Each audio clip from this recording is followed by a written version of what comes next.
Esto es la primerísima condición, la pureza del corazón.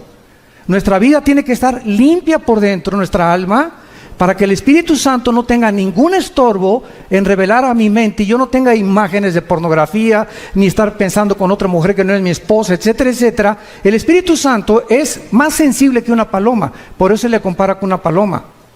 Y Él sabe cuando tú ves a una mujer que no es tu esposa, cuando te aprovechas con tu novio o con tu novia, y todas estas cosas molestan a Dios, porque es un Dios santo.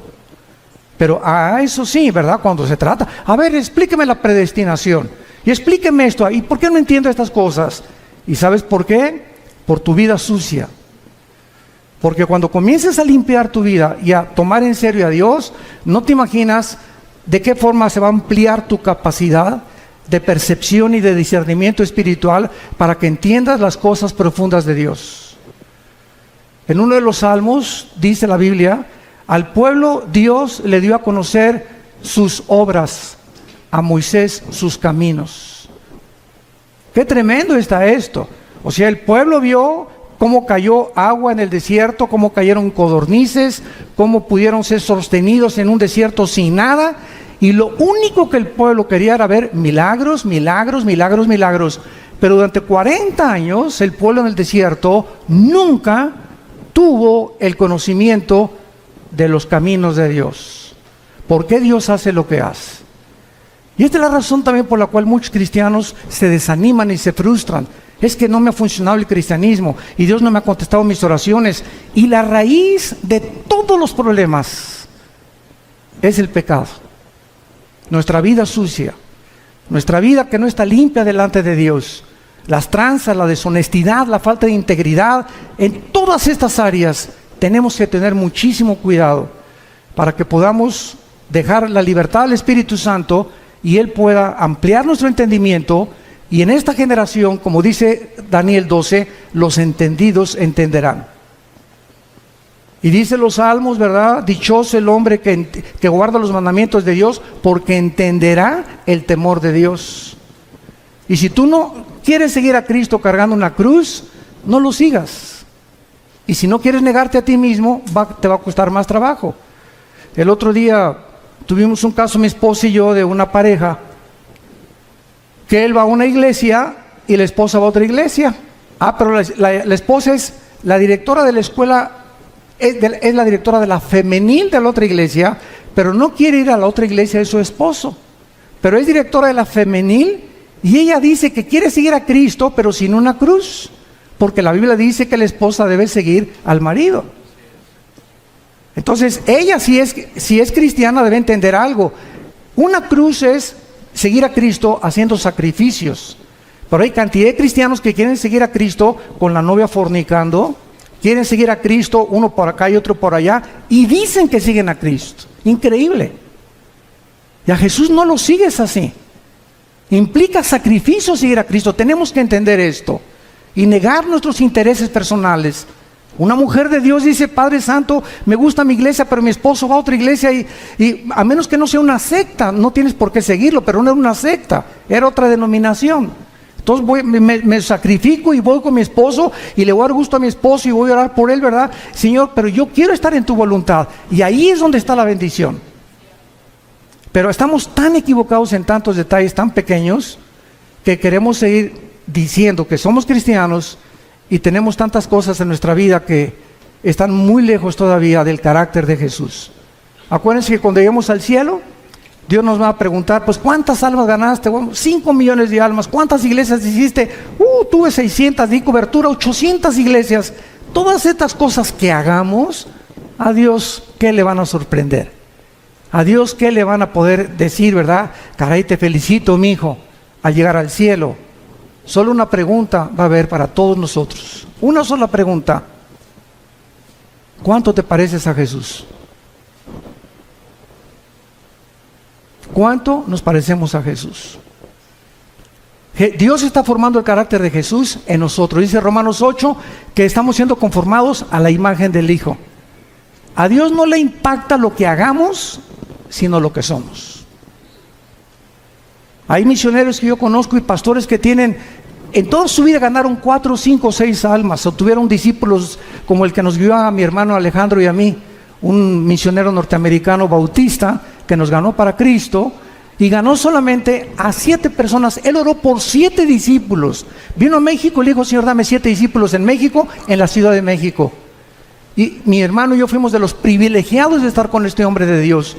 Y él se murió y nada más ganó a 7 discípulos. Y los 7 discípulos somos los 7 cristianos ganadores de almas, y estamos en el ministerio de Cristo. Cuando lleguemos al cielo, todo el fruto que podamos nosotros tener va a ser para Él. Pero Él supo lo que es servir a Dios. Entonces no se trata también de tener grandes multitudes y grandes aquí, cosas por acá, porque ahorita es lo que más llama la atención. Ahorita se trata de hacer discípulos. Yo te pregunto a ti que eres cristiano, desde que tú te convertiste, ¿a cuántas almas has ganado para Jesús? Nadie levante la mano. ¿A quiénes les has hablado desde que te convertiste de Jesús? ¿Tienes a alguien en tu casa, tu hija, tu hijo, tu primo, tu mamá, a quien estés discipulando? ¿A quien le compartas lo que aprendes los domingos en la iglesia o en los seminarios? ¿O todo para acá, todo para acá, todo para acá y nada para allá? Y lo que Dios nos da es para bendecir. No recibimos nada que guardemos para nosotros. Todo es, Dios me lo da para darlo. Me da conocimiento para alimentar. Me bendice para que yo sea de bendición. Me fortalece para que yo fortalezca. Me anima para que yo anime. Nunca nos quedamos con nada, porque es cuando comenzamos a vivir para nuestros propios intereses. El anticristo va a ser la personificación de la maldad, la obra de arte de Satanás. Dice en el libro de Daniel capítulo 8 versículo 23: y al fin del reinado de estos, está hablando de Babilonia, el actual Irán, que Babilonia es Irak, lo vamos a ver ahorita. Irak, Irán, Grecia y lo que fue el antiguo Imperio Romano. Cuando terminaran estos 4 naciones y desaparecieran del mapa, y volviera otra vez el anticristo a resurgirlas otra vez y a revivir el antiguo Imperio Romano y el Imperio griego, para que el anticristo pueda preparar su entrada, dice la Biblia que cuando los transgresores lleguen al colmo, se manifestará un rey altivo de rostro, entendido en enigmas. En otras palabras, Dios no va a levantar al anticristo hasta que la raza humana llegue al colmo. Yo les pregunto, ¿qué es llegar al colmo? La Biblia nos los enseña. Hubo 2 ciudades en la Biblia, en Génesis 18 y 19, Sodoma y Gomorra. Y Dios le dijo a Abraham: oye Abraham, ven para acá. No voy a revelar nada sin que tú no lo sepas. Voy a destruir esas 2 ciudades. ¿Pero por qué? Le dice Abraham. Porque no hay justos en las ciudades. No los voy a destruir por la depravación sexual que hay, sino porque no hay justos suficientes para que yo no las destruya. ¡Qué tremenda lección de Dios! Y pues ya saben todos, ¿verdad?, que Abraham le dijo a Dios: oye, si hay 50 justos, la perdono. 40, la perdono. No encontraron más que uno solo, Lot. Porque hasta la esposa se quedó convertida de sal. Entonces vemos que Dios actúa cuando llegan al colmo las maldades y cuando los buenos ya no hacen nada. Dice el dicho que los malos duran hasta que los buenos no hacen nada. Entonces vivimos una época, como les decía en la mañana en el desayuno, donde estamos acostumbrándonos a que sea normal la inmoralidad que nos rodea. Las revistas, vas al dentista y revistas de pornografía. En la mañana Virito y Capulina también, ya quién sabe, con chavas arriba de sus rodillas. En las telenovelas ya es un asco, ¿verdad? Todas las cosas que pasan, las películas. Ya es impresionante por todos lados, las espectaculares, ya de descarados. Tú vas ahorita, por ejemplo, a Toronto, Canadá, y hay una mujer desnuda de casi 50 metros de altura, el espectacular. Vas a Alemania y en los trenes hay puras fotos pornográficas en los trenes, en los metros de Alemania. En Holanda ni se diga.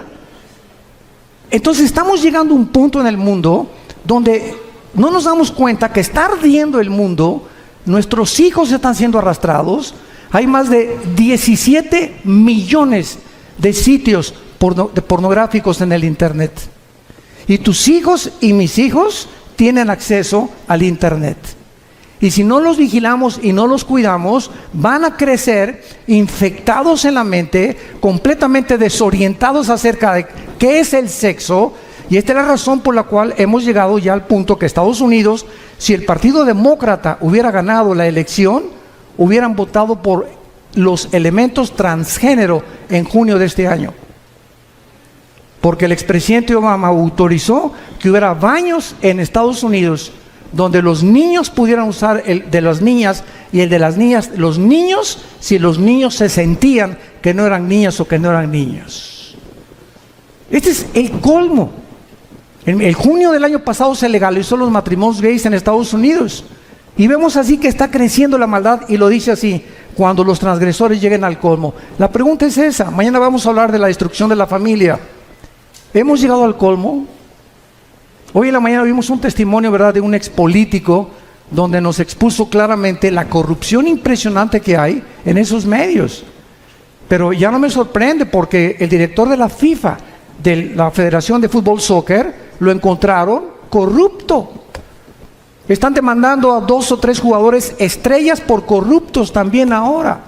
O sea, en los banqueros, en el deporte, en los artistas, en todos lados. Un cantante famoso ahorita que le dicen el Sol de México, que quién sé cuántos debe, que defraudó no sé qué tantas cosas. Y por todos lados estamos encontrando que ahora sí que el que no tranza no avanza.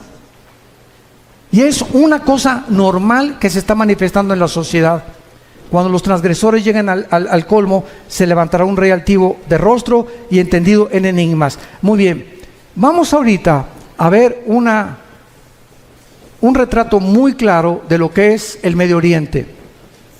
¿Saben ustedes en qué parte del mundo se encontraba el huerto del Edén?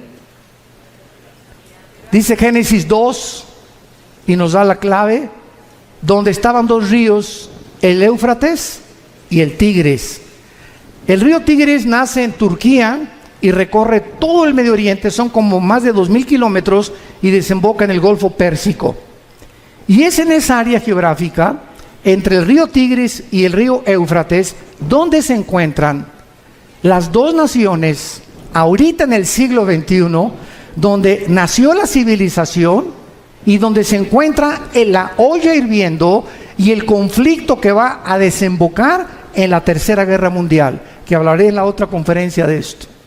En esta zona entre Irak, que en la Biblia aparece con el nombre de la tierra de Sinar, la tierra de los caldeos o Babilonia, y Siria, que aparece como Asiria, vemos que antes la Mesopotamia, o la división entre 2 ríos, que es lo que significa la palabra Mesopotamia, estaban Irak y Siria unidas, no estaban separadas.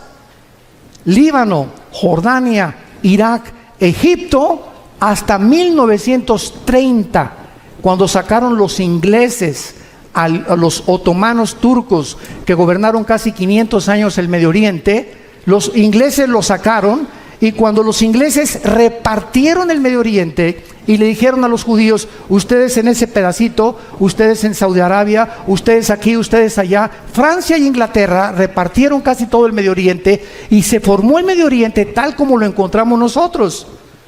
Y si el Medio Oriente no se hubiera repartido en la forma en la que se encuentra, estas profecías no se hubieran cumplido. Entonces es increíble cómo la providencia divina en la historia se va manifestando, los caminos de Dios, y cuando estamos atentos a lo que la Biblia dice, descubrimos que nos encontramos verdaderamente, como lo vamos a demostrar, en la última generación. Hemos llegado al final de la historia humana, damas y caballeros. Prepárate para encontrarte con tu Dios, porque se viene sobre el mundo como tú no te imaginas. Así las cosas, así se van a venir. Y dichosos y felices aquellos que no están en glotonería ni en los placeres de la vida, ¿verdad? Y que han tomado en serio a Dios, que se han santificado, que se han limpiados, porque de ellos es el reino de los cielos.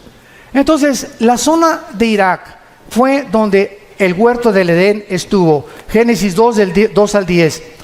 Fue en Irak donde se encontraba Satanás cuando Dios puso el huerto del Edén. ¿Y de qué tamaño creen ustedes que es el huerto del Edén? ¿Se han preguntado? Tendría 10 kilómetros cuadrados, 1 hectárea, 4,000 metros cuadrados. ¿Qué tan grande es el huerto del Edén? Bueno, el huerto del Edén no era más que una pequeña zona geográfica en el Medio Oriente, lo que es ahorita Irak y Siria, y la demás parte de la tierra estaba despoblada. Pero ya los ángeles caídos estaban en el planeta Tierra, junto con Satanás, cuando Dios colocó a la primer pareja en el huerto del Edén. Y cuando Dios crea a Adán y Eva, las flores no tenían espinas, los leones no mordían, no había veneno en los alacranes, ni tampoco en las víboras, no había tormentas, no había tsunamis, no había nada de lo que nosotros estamos experimentando siglos después. Cuando Adán y Eva peca, esto es muy importante, cuando Adán y Eva peca, Dios había asociado la creación a ellos. Si ellos permanecían en comunión con Dios, Dios bendecía la creación. Pero si ellos pecaban, escuchen esto, cuando pecaron, su genoma fue alterado. No sé cuántos sepan lo que es el genoma. Fue el proyecto con el cual terminó el siglo XX el presidente Clinton y el doctor Collins, que es la investigación del ADN o del ácido desoxirribonucleico que se encuentra en cada una de las células. Y en los millones de células que tenemos un software, para que me entiendan, en el siglo XXI, tenemos un software, tenemos un código genético de información inteligente. Y en cada célula de mi cuerpo se encuentra toda la información de cómo soy, de cómo eres. Tu tamaño de estatura, tu pelo, tus ojos. Venimos heredando desde Adán. Los hombres el cromosoma Y, que las mujeres no lo tienen. Las mujeres tienen cromosoma XX, nosotros tenemos cromosomas XY. Y esta es la razón por la cual hasta 1860, cuando Gregorio Mendel descubre las leyes de la herencia, que entiende por qué José no podía meterse con María para que naciera el Hijo de Dios. Pasaron 2000 años. ¿Por qué José no tuvo relaciones con María para que naciera Cristo como tú y como yo? Pero se descubren las leyes de la herencia. 1954 el doctor Crick y el doctor Watson descubren la hélice del ADN. El siglo XX termina con el descubrimiento más grande científico de la historia, el proyecto del genoma humano, donde dice el presidente Clinton en la Casa Blanca: hemos entrado por primera vez a descubrir el libro de la vida. Y desde que el hombre comienza a introducirse en el ADN y a investigar el ADN, que es lo que determina nuestra genética de cada uno de nosotros, descubre la mayor parte de los científicos ateos que era imposible que viniéramos de Chita. Que la mentira y el fraude intelectual más grande del siglo XX, darwiniano, como decía el ministro de propaganda de Adolfo Hitler, Joseph Goebbels, cuando una mentira se predica 10 años, 100 años, se acaba aceptando como una verdad.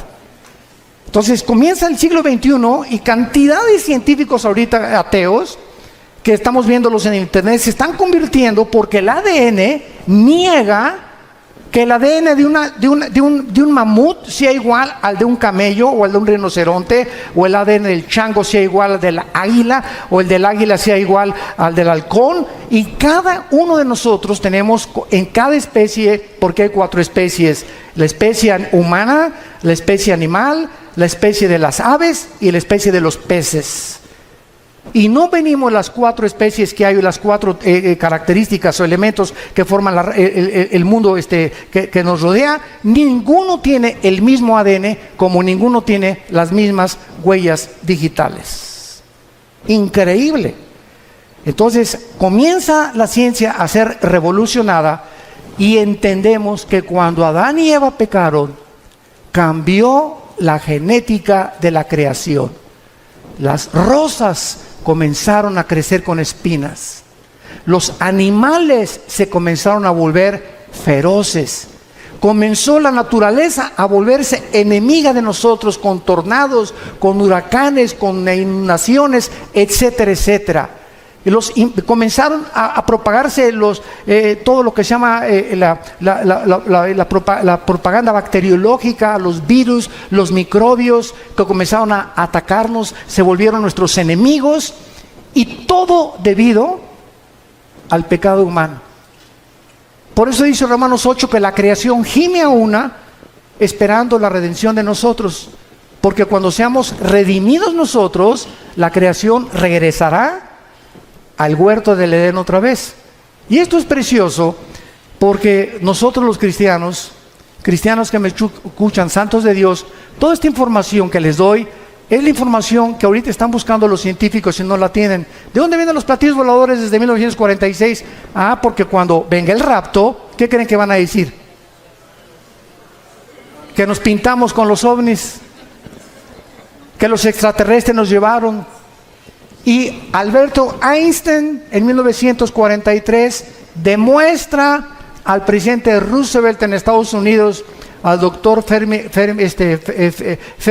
y al doctor Oppenheimer alemán. Alberto Einstein demuestra con su famosa teoría E igual a mc al cuadrado, la energía es igual a la masa por la velocidad de la luz al cuadrado, que la conquista del espacio es imposible científicamente, por dos razones: la velocidad y el tiempo. Si sacamos una nave y nos vamos ahorita a Marte, van a pasar, pongan ustedes que nos vamos a la velocidad 300,000 kilómetros por segundo, que es la velocidad de un año luz.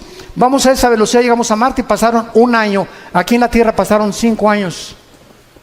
Entonces, si tu esposo tiene 30 años y se va a Marte, y tú tienes 25, él te lleva 5 años de edad, y allá pasan 10 años, cuando él regrese, tú vas a parecer su abuela.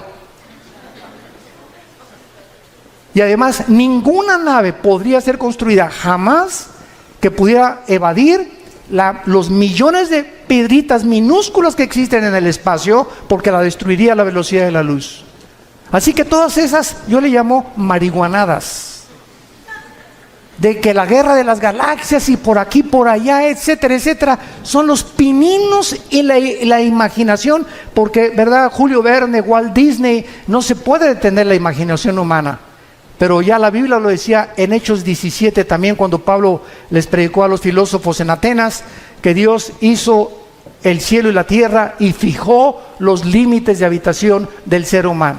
Entonces, todo lo que está pasando ahorita en el mundo está siendo preparado para la culminación del último acto de Dios.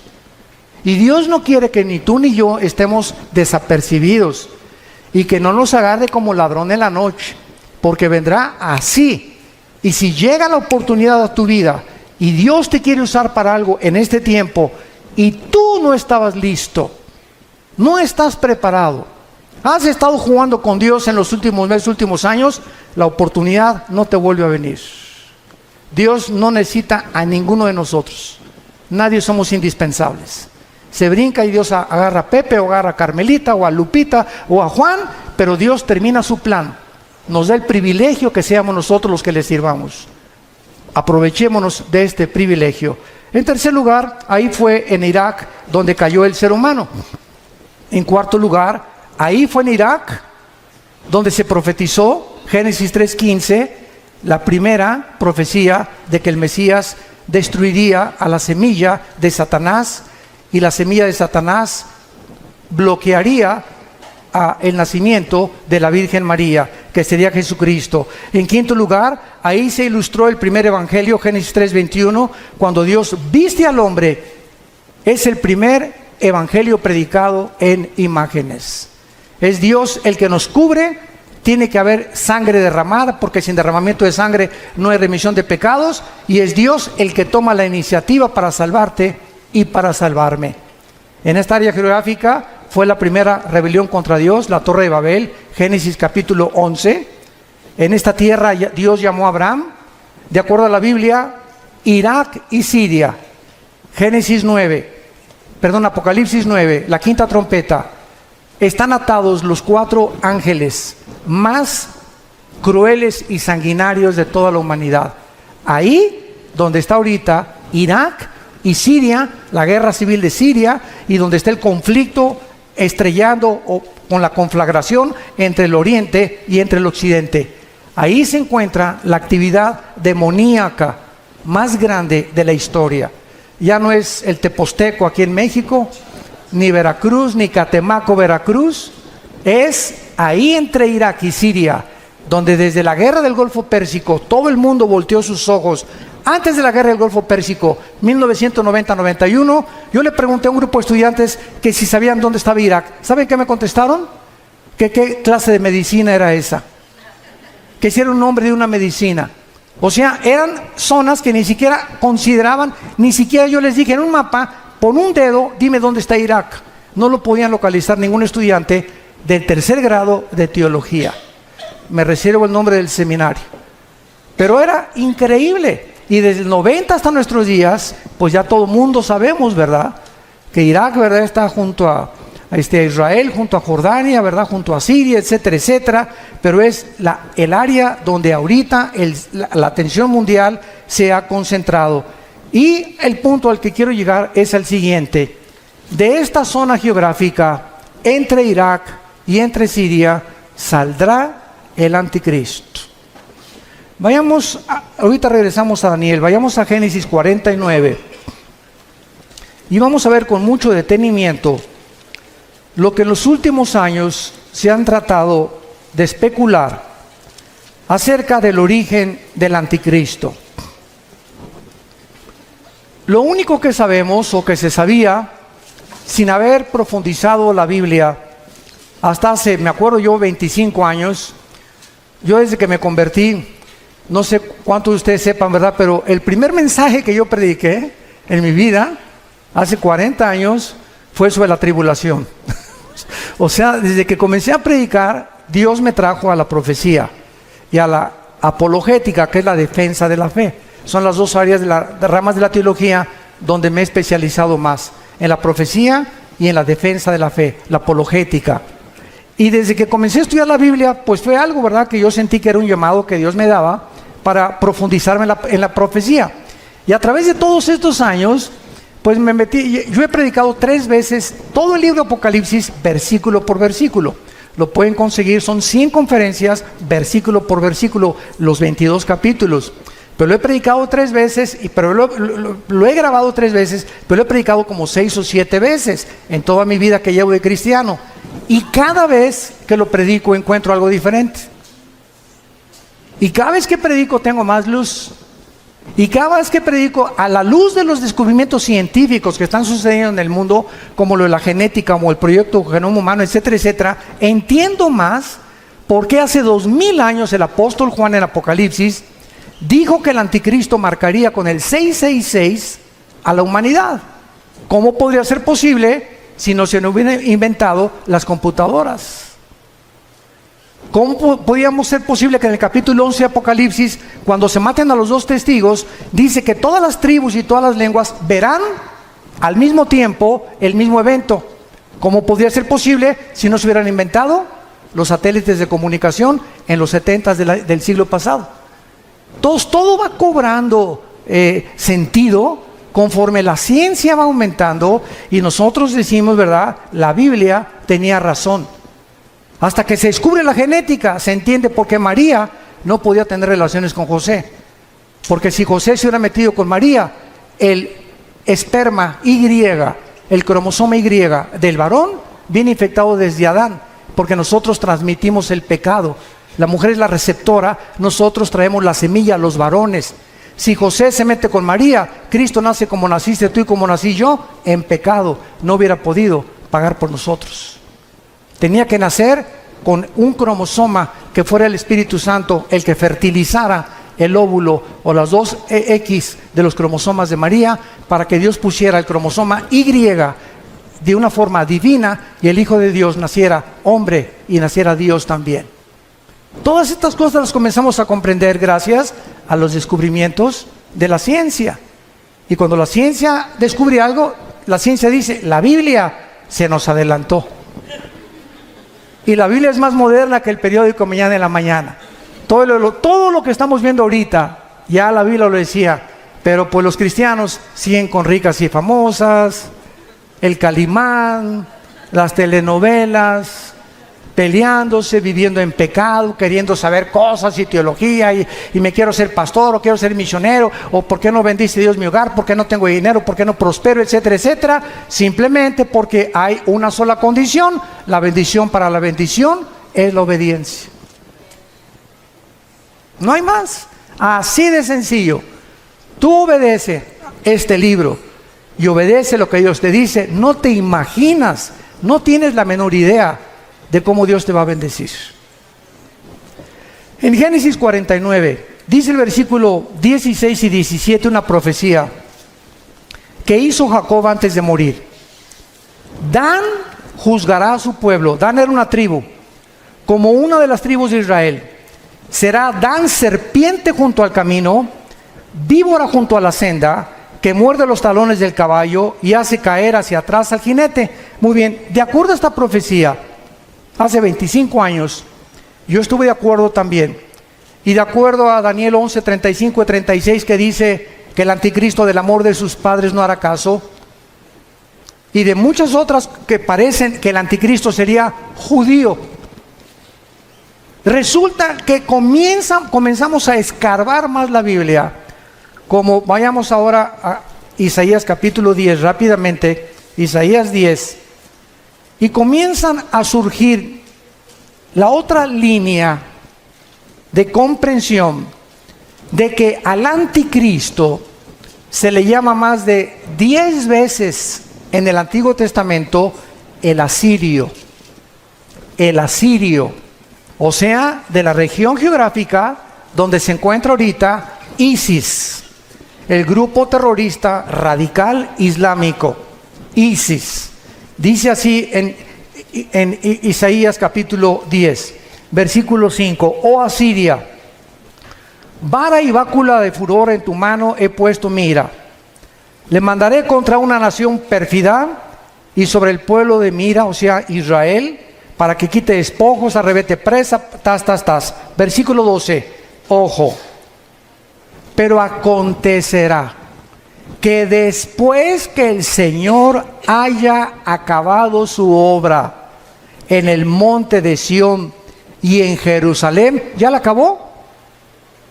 Todos estamos de acuerdo, ¿verdad? Dios no ha terminado con Israel, no ha acabado su obra con ellos. Después que Dios acabe su obra, castigará el fruto de la soberbia del corazón del rey de Asiria y la gloria y la altivez de sus ojos. Y así ya no me da tiempo de ver todos los versículos, como en Miqueas 5 del 2 al 6, donde también se menciona al asirio viniendo contra Jerusalén en los últimos tiempos. Y entonces hay esto cuando estudiamos teología. Por un lado hay profecías que ponemos en la balanza, que parece que el anticristo iba a ser judío, y ponemos en la balanza otros versículos que nos amuestran que el anticristo viene definitivamente de Asiria, de donde se encuentra ahorita ISIS. ¿Cómo podemos compaginar cuando encontramos en la Biblia que se predica la predestinación, pero también se predica la responsabilidad humana? ¿Cómo podemos entender que la salvación no se pierde y unos dicen que sí se pierde la salvación? Entonces vemos aparentemente doctrinas o líneas de pensamiento que parece que se contradicen una contra la otra, pero el problema está en nuestra mente y no en Dios, en nuestra falta de comprensión. Vean ustedes este ejemplo del anticristo. Dice la Biblia que saldrá de Dan, que será judío, y dice la Biblia que se le llama el asirio. Muy bien, ¿cuál es lo que compagina o qué escrituras unen a las dos para poder entender de dónde viene el anticristo? En el año 700 antes de Cristo, apúntalo, o sea, hace 2700 años, los asirios se llevaron cautivas a las 10 tribus de Israel. 100 años después, Nabucodonosor, en el año 585 antes de Cristo, 100 años después, vino y se llevó a las últimas 2 tribus. Estas 10 tribus que se fueron a Siria hace, ¿cuánto? 2700 años, se diluyeron en el mundo entero. Y ahorita los judíos no saben quiénes son. Hay judíos mexicanos que a lo mejor tú eres y no lo sabes. Hay negritos, hay costarricenses, hay italianos, hay brasileños, hay españoles, hay ingleses. Están revueltos en el mundo los judíos. Y ahorita solamente hay los que creen que vienen de Leví, de la tribu de Leví, y los de Cohen, que son los sacerdotes. Pero de las 10 tribus desaparecidas es el misterio que solo Dios sabe, que los va a levantar 12,000 de cada tribu en Apocalipsis 7. Entonces, ¿cuál es la respuesta? Que el anticristo puede ser judío y al mismo tiempo ser asirio. ¿Sabían ustedes que ahora los sociólogos están llegando a corroborar que Hitler era judío? Que tenía raíces judías, tu paisano. Increíble, ¿no? Han pasado siglos y comenzamos a descubrir cosas que dices, Dios mío, güey, a lo mejor yo no sé ni de dónde vengo, pero tenemos antecedentes de quién, a lo mejor te sientes hasta de Pancho Villa. Pero así es la genética. Entonces el anticristo, ¿verdad?, surge geográficamente de Asiria, y es lógico, ¿verdad?, que también haya sido perteneciente a una de las tribus de los judíos, que es la tribu de Dan. Ahora, cuando este líder de ISIS declaró que querían establecer el califato en todo el Medio Oriente y borrar la frontera entre Irak y entre Siria para establecer el califato, la palabra califa significa el sucesor en el idioma del Islam. Entonces los califas eran los que decían que eran sucesores directos de Mahoma. Y el musulmán está dividido en dos ramas, en los sunnis, que son el 85%, ISIS es suní, y los chiitas, que son el 15% que viven en Arabia Saudita y en Irán. Y casi todo el Medio Oriente son sunnis, son los que controlan y matan a los hermanos chiitas porque dicen que son los únicos sucesores de Mahoma. Entonces, este conflicto que está ahorita en el Medio Oriente es precisamente el que va a pavimentar la próxima guerra para que salga el anticristo, como lo mencionamos en esta mañana. El anticristo tendrá poderes sobrenaturales satánicos. Vayamos rápidamente a Apocalipsis capítulo 13 y veamos lo que el apóstol Juan menciona acerca del poder impresionante que el anticristo tendrá, y algo muy importante que les quiero compartir. La mayor parte del mundo cree que el anticristo va a gobernar el mundo entero. ¿Por qué? Porque aquí en Apocalipsis hay un versículo que dice que estará sobre todo tribu, lengua y nación. Pero lo mismo se dijo de Nabucodonosor en su tiempo. Y era tribu, lengua y nación del tiempo en que Nabucodonosor vivió y de la nación de Babilonia. Alejandro el Magno se menciona que también abarcó el mundo entero conocido. ¿Cómo sabemos que el anticristo no va a gobernar todo el mundo? Porque en Daniel 11, 40 al 45 dice que el rey del sur se levantará contra el rey del norte, harán guerra contra el anticristo tendrá que destruir Egipto, y en Apocalipsis 16, 12 al 16, dice que los reyes del oriente vienen al Armagedón, Joel capítulo 3, al valle del Megiddo o al valle de Jezreel, a pelear contra el anticristo. Entonces el anticristo va a gobernar 10 naciones nada más. 5 de Europa y 5 del Medio Oriente, que pertenecían al antiguo imperio romano, que es otra profecía del capítulo 2 de Daniel, de la estatua de Nabucodonosor, que representa los 10 dedos y los 10 cuernos de Apocalipsis capítulo 17, que tampoco nos daría tiempo de poder cubrirlo. Pero en Apocalipsis 13 dice el versículo 1: me paré sobre la arena del mar y vi subir del mar una bestia. Y esto es interesante. ¿Por qué se le llama bestia al anticristo? Si ustedes han estudiado Daniel, capítulo 7 y capítulo 8 de Daniel, dice la Biblia: vi a 4 bestias que se levantaron. Una era como un oso, la otra era como un leopardo, la otra era como un león, que son Babilonia o Irak, que son Persia, que es Irán, y que es Grecia. El leopardo, las conquistas de Alejandro el Magno. Pero cuando se descubre la 4ª bestia, no hay un nombre que el Espíritu Santo haya podido definir o adjudicarle al 4º imperio, que es el del anticristo, más que una bestia terrible, O sea, de acuerdo al Espíritu Santo, no hay una bestia tan sanguinaria, depredadora, que se pudiera utilizar como un ejemplo para poder compararlo con la ferocidad, la crueldad, el odio y el orgullo y la altivez de este hombre que será la obra maestra de Satanás. Y por eso se le llama simplemente una bestia. Y la palabra bestia en el griego, terión, es una bestia depredadora. No es un animal como un perro que es domesticado, como un caballo o como una gallina, sino que son bestias depredadoras, porque esta es la naturaleza que tendrá el anticristo. Y vean ustedes de dónde surge el anticristo, de acuerdo a Juan. Me paré sobre la arena del mar. ¿Dónde estaba Juan cuando escribió esto? En el mar Mediterráneo. De esa zona del mar Mediterráneo es donde el anticristo va a surgir, no de México, de Querétaro menos. Ni de Inglaterra, ni de Italia, ni de Alemania, ni de Brasil, ¿verdad? El anticristo va a surgir del área geográfica donde ahorita, en el siglo XXI, se encuentra Irak y Siria. De esa área en la que está a punto de estallar una guerra, una vez que esta guerra explote, él saldrá de las ruinas a tratar los tratados de paz, a ofrecer maravillas de soluciones a la pobreza, a los problemas entre los árabes y los judíos, a los problemas bancarios, a los problemas de la economía, y el mundo se quedará absorto ante la inteligencia y los poderes sobrenaturales del anticristo. Dice en el versículo 5, también se le dio una boca que hablaba grandes cosas y se le dio autoridad para actuar. ¿Cuánto?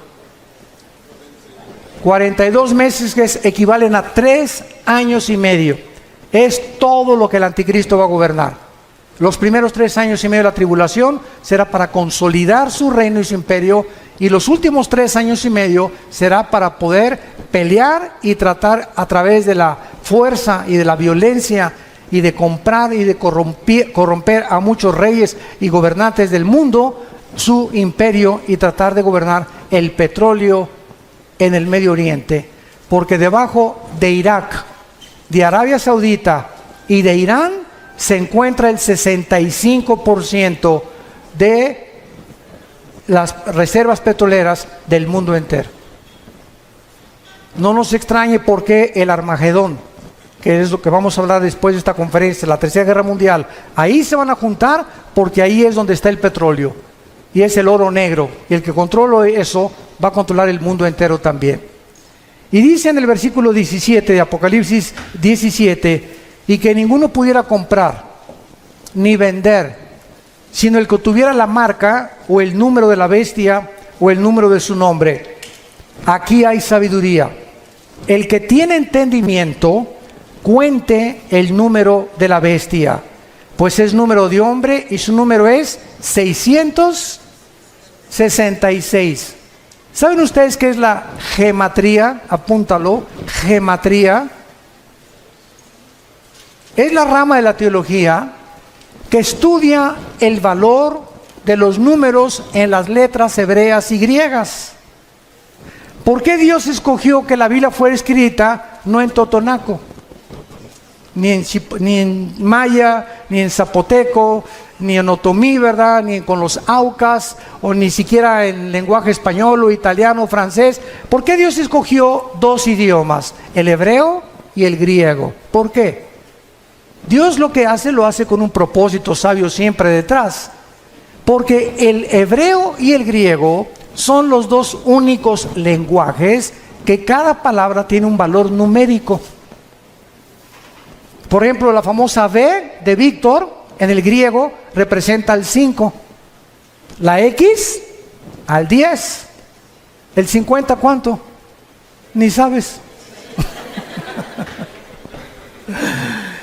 La D, ¿verdad? Y el 50, el 1000, ¿verdad? Entonces, cada letra tiene un valor numérico, se llama la gematría.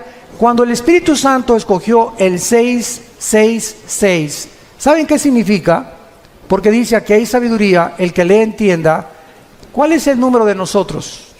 El 6. ¿Cuál es el número de la Trinidad? El 3. 6 6, es el hombre elevado a Dios, elevado a la deidad, que es el sueño que Satanás le dijo a la mujer: serás como Dios. Entonces el anticristo es la obra maestra de un ser humano que el Satanás toma y lo eleva a la capacidad de ser un Dios, aunque no era un Dios. Por eso se le llama el 666, el hombre elevado a la deidad o a la divinidad, que es lo que Dios quiere que nosotros tengamos cuidado. No somos dioses, no somos autónomos, somos agentes morales responsables, no nos creamos a nosotros mismos y debemos nuestra obediencia al Señor.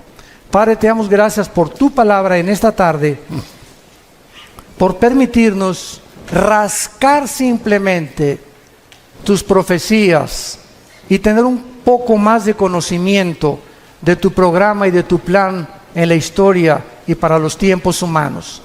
Te pedimos, Señor, que cada día que pase recordemos el consejo que le diste a Josué. Josué, hay 7 naciones delante de ti en Canaán, y te voy a dar el secreto, Josué, para la victoria. No es con espada ni con ejército, no es con la valentía del caballo, no hay sabiduría ni conocimiento ni inteligencia contra Jehová. Josué, de día y de noche, medita, lee, memoriza mi palabra. Este es el secreto de la vida para poder vencer. Llena tu corazón de mi palabra, memorízala, reflexiónala, pondérala, piensa en ella de día y de noche. Y te prometo algo, Josué: todo lo que hagas va a prosperar, porque has creído lo que te he dicho. Oh Dios, que podamos ser hombres y mujeres de tu palabra, que podamos tomar en serio tu palabra, que no solamente la leamos el domingo o un devocional de 15 minutos, sino que la memoricemos, la estudiemos, la profundicemos y la guardemos en nuestro corazón todos los días, para que descubramos el poder, la energía que nos da tu palabra para sostener nuestro cuerpo y nuestra mente libre de opresión, de estrés, de incertidumbre e inseguridad para el futuro. Porque yo guardaré en completa paz a aquel cuyo pensamiento en mí persevera, dice el Señor. En el nombre de Jesús. Amén.